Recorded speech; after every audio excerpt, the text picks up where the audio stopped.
राधे राधे। ओम नमः शिवाय।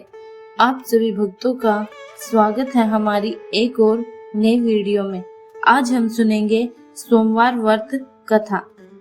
एक बहुत धनवान साहूकार था जिसके घर धन आदि किसी प्रकार की कोई कमी नहीं थी, परंतु उसको एक दुख था कि उसके कोई पुत्र नहीं था।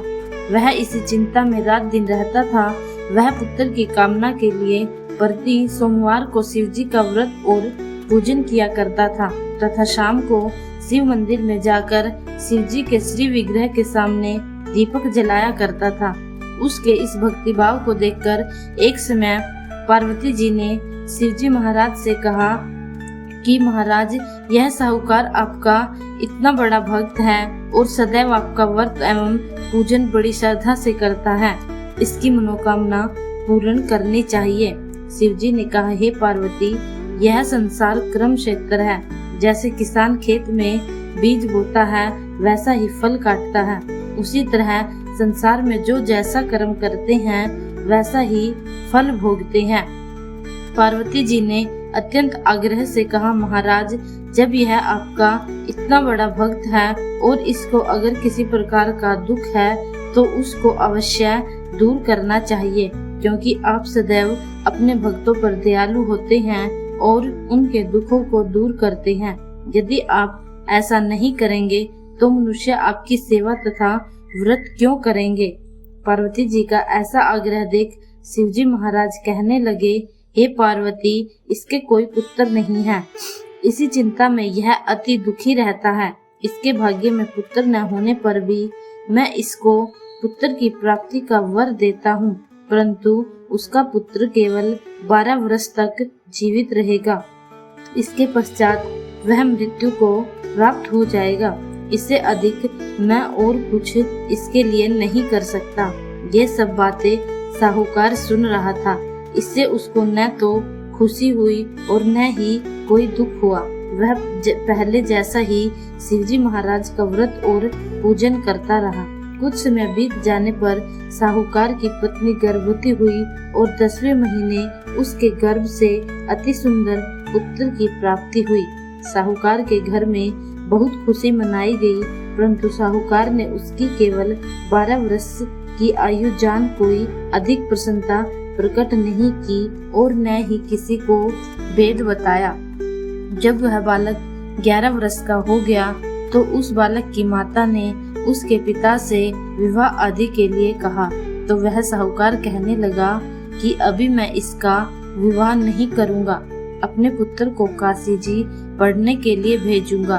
फिर साहूकार ने अपने साले को बुलाकर उसको बहुत सा धन देकर कहा, तुम इस बालक को काशी जी पढ़ने के लिए ले जाओ और रास्ते में जिस स्थान पर भी जाओ यज्ञ करते और ब्राह्मणों को भोजन कराते हुए जाओ।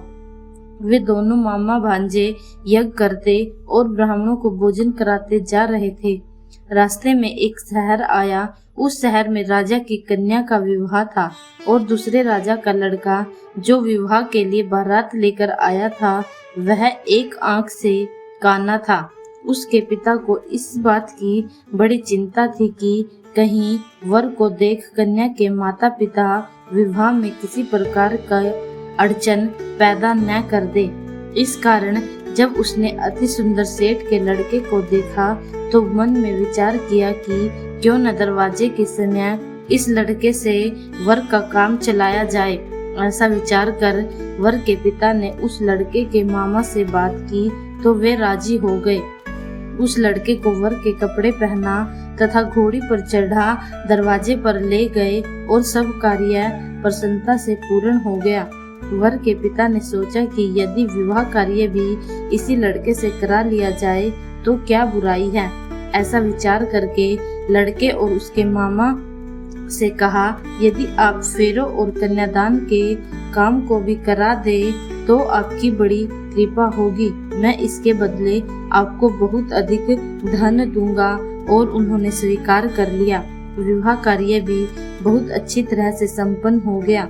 जिस समय लड़का जाने लगा तो उसने राजकुमारी की चुनरी पर के पल्ले पर लिख दिया कि तेरा विवाह मेरे साथ हुआ है, परंतु जिस राजकुमार के साथ तुमको भेजेंगे वह एक आंख से काना है और मैं तो काशी जी पढ़ने जा रहा हूँ।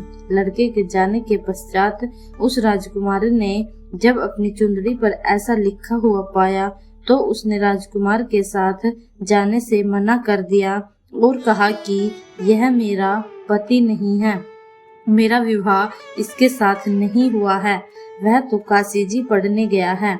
राजकुमारी के माता पिता ने अपनी कन्या को विदा नहीं किया और बारात वापस चली गई। उधर सेठ का लड़का और उसका मामा काशी जी पहुंच गए। वहां जाकर उन्होंने यज्ञ करना और लड़के को पढ़ाना शुरू कर दिया। जब लड़के की आयु 12 वर्ष की हो गई, उस दिन उन्होंने यज्ञ रखा था कि लड़के ने अपने मामा से कहा, मामा जी आज मेरी तबीयत कुछ ठीक नहीं है। मामा ने कहा अंदर जाकर सो जाओ। लड़का अंदर जाकर सो गया और थोड़ी देर में उसके प्राण निकल गए। उसके मामा ने आकर देखा कि वह मुर्दा पड़ा है। यह देख उसको बड़ा दुख हुआ और उसने सोचा कि यदि मैं अभी रोना पीटना मचा दूंगा तो यज्ञ का कार्य अधूरा रह जाएगा।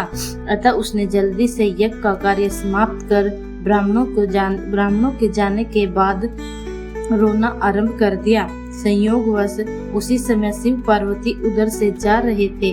जब उन्होंने जोर जोर से रोने की आवाज सुनी तो पार्वती जी कहने लगी, महाराज कोई दुखिया रो रहा है, इसके कष्ट दूर कीजिए। जब शिव पार्वती ने पास जाकर देखा तो वहाँ एक लड़का मुर्दा पड़ा था। पार्वती जी कहने लगी, महाराज यह तो उसी सेठ का लड़का है जो आपके वरदान से हुआ था। शिव जी कहने लगे, हे पार्वती इसकी आयु इतनी ही थी तो यह भोग चुका। तब पार्वती जी ने कहा, महाराज इस बालक को और आयु दो, नहीं तो इसके माता पिता तड़प तड़प कर मर जाएंगे। पार्वती जी के बार बार आग्रह करने पर शिव जी ने उनको जीवन वरदान दिया और शिव जी की कृपा से लड़का जीवित हो गया। शिव पार्वती कैलाश पर्वत को चले गए। तब वह लड़का और मामा उसी प्रकार यज्ञ करते तथा ब्राह्मणों को भोजन कराते अपने घर की ओर चल पड़े। रास्ते में उसी शहर आए जहां उसका विवाह हुआ था। वहां पर आकर उन्होंने यज्ञ प्रारंभ कर दिया तो उस लड़के के ससुर ने उसको पहचान लिया और अपने महल में ले जाकर उसकी बड़ी खातिरदारी की। साथ ही बहुत दास दासियों सहित आदर पूर्वक लड़की और जमाई को विदा किया। जब वह अपने शहर के निकट आए तो मामा ने कहा कि मैं पहले तुम्हारे घर जाकर खबर कर आता हूँ।